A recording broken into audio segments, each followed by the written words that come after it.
இல்லைங்க, நம்ம வந்து தேர்தலில் நின்றுருக்கோம், நம்ம களத்தில் வேலை செஞ்சுருக்கோம், அதனால் நேரடியாக மக்களை சந்திச்சிருக்கோம். ஒரு 2 லட்சத்து என்னுடைய தொகுதியில் பார்த்தீங்கன்னா 2,78,124 வாக்காளர். ஏன்னா இதில் நீங்கள் ஒரு 10 பேர்கிட்ட போயிட்டு கருத்து கேட்டுட்டு அதில் உங்களுக்கு ஒவ்வொரு சேனலுக்கும் ஒவ்வொரு பேக்ட்ராப் இருக்குது, பேக்ரவுண்ட் இருக்குது, ஒவ்வொரு பத்திரிகைக்கும் ஒரு பேக்ரவுண்ட் இருக்குது, பேக்ட்ராப் இருக்குது. ஸோ நேற்றே நீங்கள் ஒன்று கவனித்து பார்த்தீங்கன்னா பொதுமக்களும் கவனிச்சிருப்பாங்க. அதாவது கரெக்டாக 6:30க்கு ஒரு 5 சேனல்ஸ், அந்த 5 இது மாதிரி கருத்துக்களை கேட்ட நிறுவனங்கள், ஒரு 5 நிறுவனங்கள், எல்லாமே தனியார் நிறுவனங்கள் தான். அந்த 5 பேருமே வந்து தளபதியினுடைய ஆட்சி மீண்டும் தொடரும் அப்படிங்கிறத சொல்லியிருக்காங்க. அந்த 1/2 மணி நேரம் கழிச்சு நீங்க பார்த்தீங்கன்னா அடிஷ்னலா ஒரு 2 சேனல் வந்து ஒரு 2 கருத்து கணிப்பு நிறுவனம், அந்த 2 நிறுவனம் வந்து ஒத்தையில பழனிசாமி தான் வந்து சிஎம் ஆவாரு அப்படின்னு அது ஒரு கருத்து கணிப்பு. இது அப்படியே தொடருது. ஆனா இந்த 1 மணி நேரமா பாத்தீங்கன்னா யாரும் ஒருத்தரும் விஜய்ங்கிறவரு ஒரு இடத்துல வருவாரு, 4 இடத்துல வருவாரு, 8 இடத்துல வருவாரு, 10ல இருந்து 15க்குள்ள வருவாருன்னு சொல்லிட்டே இருந்தாங்க இந்த 1.5 மணி நேரமா. திடீர்னு பார்த்தீங்கன்னா அதுக்குள்ள ஒரு லாஸ்ட் ஒரு 1/2 அன் ஹவர்ல ஒரு 2 நிறுவனம் வருது.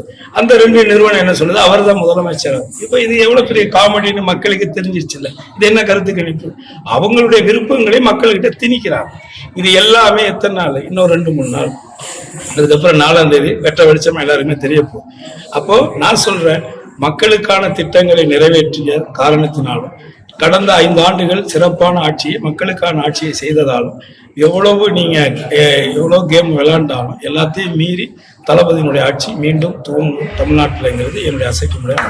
எஸ்ஐஆர் வந்து ஒரு முக்கியமான காரணம். அதுல வந்து குறிப்பா பாத்தீங்கன்னா எஸ்ஐஆருக்கு முன்னாடி வந்து வெளிநாடுகளில் இருக்கக்கூடியவங்க, அதே மாதிரி ஃபாரின்ல வேலை செய்யக்கூடியவங்க, நீண்ட நாட்கள் வாக்களிக்காமல் இருந்தவங்க, இந்த மாதிரியான வாக்காளர்களை கணக்கெடுத்து இறந்து போனவர்கள் இப்படி எல்லாரையும் கணக்கெடுத்து அவர்களை வந்து நிவர்த்தி பண்ணியிருக்காங்க. ஸோ அந்த விதத்துல உங்களுக்கு வந்து இப்ப இருக்கிற மக்கள் வாக்களிக்கும் போது அது வந்து அதிகமான ஒரு பெர்சன்டேஜை காணும்.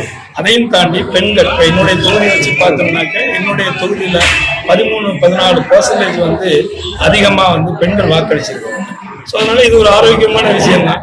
ஸோ அது போக நிறைய நியூ கமர்ஸ் எலெக்ஷன்ல போட்டிடுறாங்க, ஒரு 5 முனை போட்டி நடந்திருக்கு. ஸோ வாக்குகள் பிரிஞ்சிருக்கும். அதனால ஏற்கனவே திராவிட முன்னேற்ற கழகத்தினுடைய நிரந்தரமாக அந்த கொள்கையின் பிடிப்பால் இருக்கக்கூடிய மாநில சுயாட்சி காப்பாற்றப்படணும், தமிழர்களுடைய உரிமைகள் பாதுகாக்கப்பட்டு நினைக்கக்கூடிய தளபதி தலைமையிலான ஒரு திராவிட முன்னேற்ற கழகம் அதை கடந்த ஒரு 23 மதசார்பற்ற ஒரு மாநிலமாக, ஒரு சுயமரியாதையான ஒரு மாநிலமாக, ஒரு தன்னெழுச்சியான தன்னுடைய வருமானத்தின் வருவாயிலிருந்து மக்களுக்கான நலத்திட்டங்களை செயல்படுத்தக்கூடிய ஒரு முதலமைச்சராக இருக்கக்கூடிய காரணத்தினால் கொள்கையின் பிடிப்பில் இருக்கக்கூடிய அந்த 23 கூட்டணி கட்சிகளுடைய தோழமையோடு நிச்சயமாக மீண்டும் 200க்கும் மேற்பட்ட தொகுதிகளிலே வெற்றி பெற்று ஒரு அசுர பலத்தோடு ஆட்சியை மீண்டும் அமைப்பார் அண்ணன் தளபதி ஸ்டாலின் அவர்கள் அப்படிங்கிறது என்னுடைய ஆழமான ஒரு நம்பிக்கை, என்னுடைய கருத்து.